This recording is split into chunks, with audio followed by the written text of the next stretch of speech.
Howdy, my fellow wooden watters and engine type individuals. I've been testing my Mazda Engine for the first time and it seems to run quite nicely.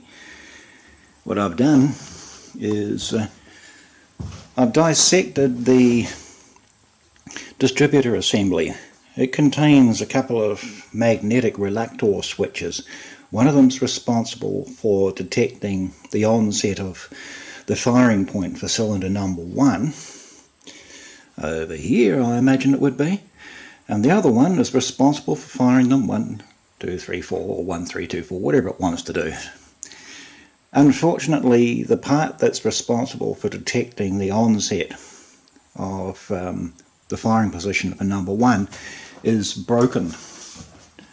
And as a result, it means I can't use the injectors for anything. So what I've done to get round that is I've got this carburetor here that I stole out of my Toyota truck. It's around about a 2 litre or 2.2 litre Toyota truck engine that I ripped this off. I've modified it, made up an attachment for it on the CNC machine and the lathe so as to facilitate a coupling, and then using high quality third world technology I kind of stuck it onto the throttle body of the intake for the Mazda Engine, and then jammed the throttle body partly open so as it'll actually withdraw from the carburetor to provide ignition for the engine. I've created this little computer down here. It ain't much to look at, but that works like a charm. I got the schematic here for it. Designed this a couple of weekends ago, and it's running a pretty simple program right now, where it simply accepts the input from the magnetic Regulator and delivers a timed pulse, as well as looking at engine rotation and deciding whether or not to switch on the current for the high tension coil, which just happens to be contained inside the distributor along with the other bits and or pieces. So what I've got here is this high-tech regulator system for the cooling fan, so it will go at a fairly slow pace in order to not overcool the engine. I've taken the thermostat out of this engine because it seems to have been a little bit stuffed. It's not really going to need it since this is a stationary system. The heating effect on the engine is going to be pretty much the same as if it had a thermostat. To crank this little puppy over, I managed to get this big battery. It's 120 amp deep cycle gel cell type of thing. Got that a couple of days before the COVID lockdown took us all out. And that does very well, provides 1000 cranking amps of currency to spin this little puppy over. What I'm going to do, because I need to provide choke, is put my hand on the intake here and put some spinach on the starter motor. Yep, the carburetor doesn't have a choke, it's gone. I don't know where it happened, what happened. Maybe it's been through the engine and gone out onto the road, who knows. Okie dokie, give us a momentum while I choke this and crank it. Right, here's my cranking wire, and here we go.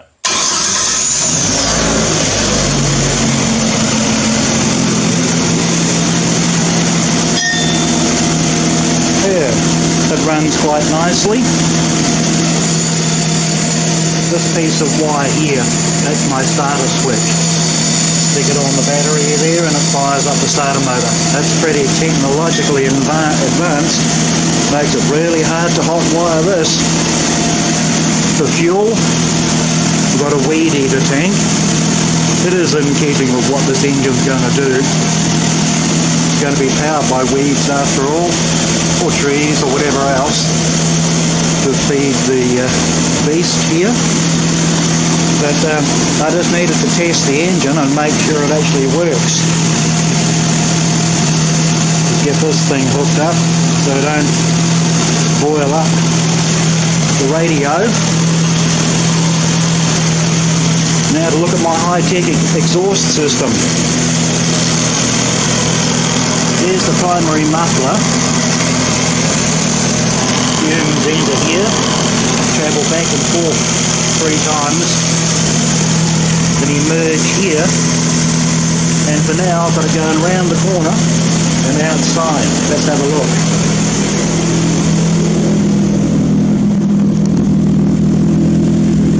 Certainly has a unique sound to it. It's a bit louder than I'd like at the moment, but I'm hoping I can improve on that. After all, I've got the leftover muffler parts from the car that the engine came from, and I think I can adapt those to go with this. Now, because it's full of exhaust fumes in here and I'm feeling really sleepy, I'm going to stop the engine before it stops me. So my way of doing that is to overload the reluctor input. Doing that kills the reluctor pulse stream and causes the computer to shut down. We designed the computer in such a way is that when it senses that the engine stopped, it waits for a moment and then shuts off all the power, so you don't go melting the ignitement coil. I've seen that happen in cars where the ignition's left on and the ignitement coil goes up in smoky goodness. Yay!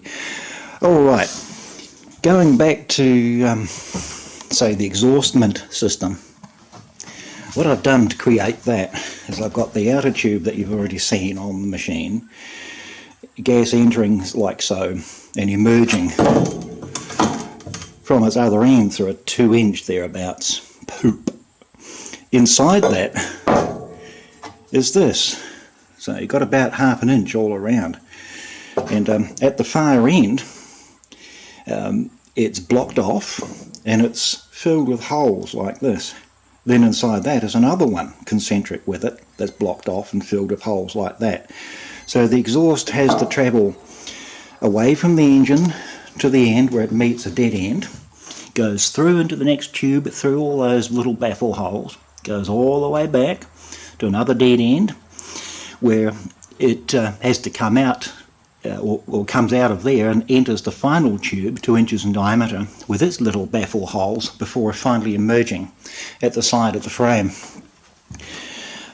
What I'm thinking of doing there is running the exhaustment fumes back up and over the frame so as it clears the wheel and doesn't interfere with anything. Runs along, travels down the side or something, maybe inside, so you don't burn yourself on it. Travels along and comes out the back of the frame. And what I want to do there is maybe put a final silencer perhaps, as since last video I've welded this frame onto the chassis of the trolley, and I've pre-stressed it then welded it, a bit like pre-stressed concrete, the same method. That gives you extra strength as it now creates a truss. But anyway, the final exhaust system, I'm thinking of taking it back up and experimenting with pumping it back in here where the air intake for the gasifier is. Just a portion of it, not all of course. The idea being that the carbon dioxide content will go through the gasification process and be reduced to carbon monoxide, thereby assisting the fueliness. See, I know all the right words, the fueliness of the system. And of course, talking of fueliness, let's get past all the junk. Got a lot of junk here, but then every inventor does. I want this carburetor to remain a permanent part of this machine. So I'm thinking what I'll do is where the fuel injector pipe work is I'll put up a flange, a mounting plate of some sort, bolted onto here and maybe anchored to this too.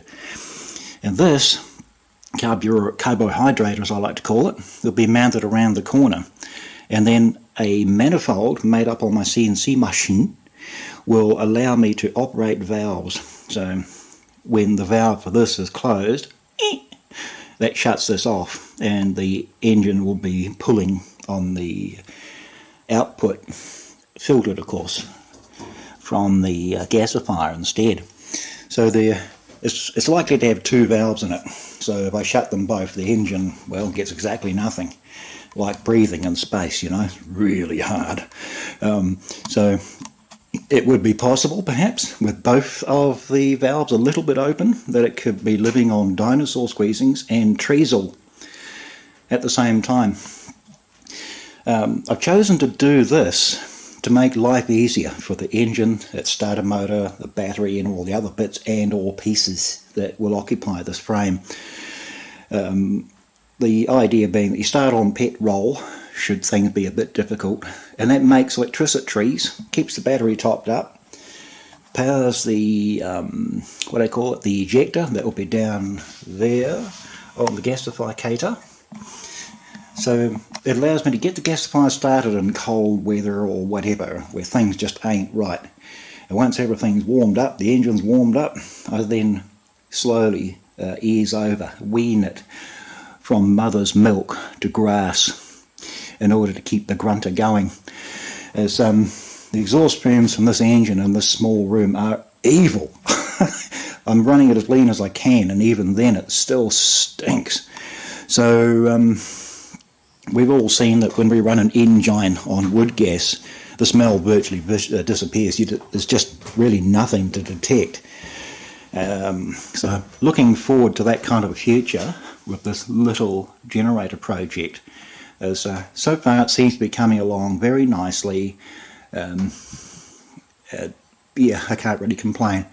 In the very near future though, once I've proven everything, I've got to pull it all to bits and pieces, take the wheels off the frame and suspend it from the metal work of my workshop here. Then go over absolutely every weld, strengthening the hell out of it, because a lot of the welds in this aren't even half finished. They're just structurally sound and that's it. And they've stood up to my abuse. I've been jumping all over this trying to break it, and it hasn't let go. I figure if it can take me, it can take any old thing, except my pet elephant perhaps. But that's the state of play at the moment. I'm pretty happy with the way things is going. Perhaps the next thing before much else happens is about here where the battery is. I'll have an upright made from 2x2 steel frame, another upright here, and to stop them from twisting because of the height of these uprights, this part from twisting that is, there'll be a link going back to the steel frame that carries the gasifier. So across, I mean down and across like that, to stop this from twisting when the control panel up here on top of all that is subject to vibration. You know, if it's going to be a problem, what I could probably do is maybe bolt it to one of these, or secure it by one of these bolts here, so it becomes a parasitic sort of thing attached to the gasifier frame. As the last thing I want to do is have vibrations kill this thing, as because the engine is hard mounted, intentionally so, it causes the whole thing to vibrate. It shakes the hell out of the floor in here, and it makes a lot of noise.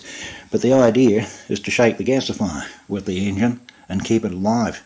As eventually this is going to be out in a shed that doesn't have a floor other than Mother Earth's terra firma, and that's where it's going to be resting. So the vibrations and noise and all that will have a very different sort of a profile.